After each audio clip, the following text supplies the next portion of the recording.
जनाबे वाला 90% औरतें अपने बच्चों को बाप के खिलाफ करती हैं, गर्दान की तरह बाप की बदखुइयां करती हैं कि ਤੁਹਾਡਾ ਪਿਓ ਇਦਾਂ ਦਾ ਤੁਹਾਡਾ ਪਿਓ ਇਦਾਂ ਦਾ। यानी किसी औरत को अपना शौहर अच्छा नहीं लगता, 90% मेजॉरिटी।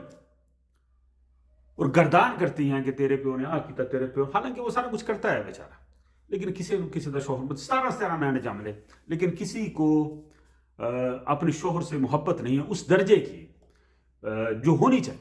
अगर आप किसी औरत से एलानिया पूछें कि आप दुनिया का सबसे अच्छा मर्द कौन है, तो वो कहेगी कि मेरा बाप अच्छा है।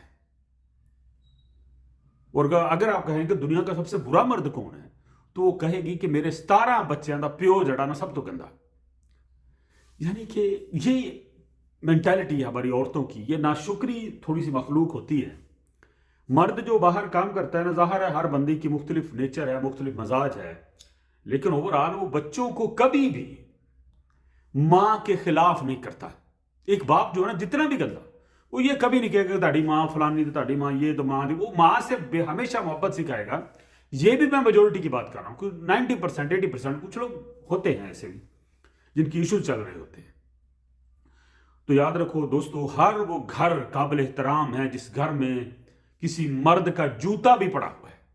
यानी सिक्योरिटी, आप रात को 2 बजे चार औरतें भी आपके साथ हो ना, बाजार से आप आ रहे हैं, और एक मर्द, भले वो लंगड़ा, भले वो लूला हो आगे आगे जा रहा है ना, भले वो कमड़ा, कोई बंदा औरतों को छेड़ने की जरूरत नहीं करेगा। यानी कि मर्द एक सिक्योरिटी होती है। अगर अकेली औरतें आ रही तो 100 कुत्ते भौंकेंगे उन पर, ठीक है ना। तो आपका शौहर जैसा भी है, आपके उसके साथ जैसे भी इश्यूज चल रहे हैं, जो भी मामला है, लेकिन बच्चों को, यानी जो फौज है, आपके 4-5 बच्चे हैं, उनको कभी भी, जो आपका मुस्तकबिल है, उनको कभी भी अपने शौहर के खिलाफ मत करें। या आप अपने घर की एक फौज जो है ना, घर के जो किले हैं, उनकी जो बुनियादें हैं ना, उनको खोखली करती है। यही वो कुव्वत है जिन्होंने आपको संभालना है, आपके शौहर को संभालना है, ठीक है ना।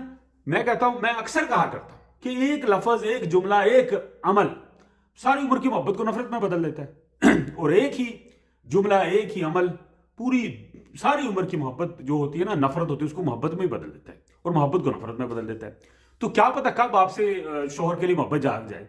तो ये जो लफ्ज आपने बच्चों को कुछ सिखाए होंगे बाप के खिलाफ, ये तो वापस नहीं आएंगे। आप भले जो मर्जी करते फिर इकट्ठे बैठा के पिज़्ज़ा खाओ, लेकिन बच्चों को बाप के खिलाफ जो आपने कर दिया है वो कभी भी नहीं बदलेगा। तो लिहाजा अपने घर को हमेशा मजबूत करें, एक दूसरे के साथ मिलकर शौहर के तारीफें करें बच्चों के सामने। और माँ को चाहिए कि शौहर को हीरो पेंट करे अपने बच्चों के आगे, ठीक है ना। और जो शौहर होता है वो अपनी बीवी को कभी भी अपने बच्चों के सामने बुरा नहीं कहता। ये नहीं कहता कि ताड़ी माँ गंदी है तो फलाना जी है तो वो, ठीक है ना। इक्का दुक्का जो नशाई बिल है, जिसके इनके मामला चल रहे होते हैं घरों में, वो तो होते हैं, ठीक है ना जी। तो मोस्टली औरतें ही नाशुक्री होती हैं। किसी औरत को अपना शौहर चंगा नहीं लगता। आप हम मेरी जी पोस्ट थले कमेंट करके दस्यो, हर बुढ़ी 21 27 27 है, हर बुढ़ी चाहती मैं आज तलाक लैके को चल जाए, तो है कुत्ता है, तो है फलाना है, ये होते वो। मैं पहले भी 1-2 पोस्टों में कह चुका हूं कि मर्दों में कुछ आदतें होती हैं जो वक्त के साथ साथ बदलती हैं। कोई वेले हैं तो काम पे लग जाएं, कोई दिल फेंक कुड़ियां फसाई फिरता तो उन्होंने भी हट जाना। मामला तो आस्ते आस्ते चलने शुरू हो जाते, बच्चे बड़े होते हैं तो मोहब्बत भी बड़ी हो जाती है, ठीक है जी। दुआ में याद रखिए, आपका शौहर ही आपका हीरो है जी, ठीक है ना। बाप उसके बाद आता है।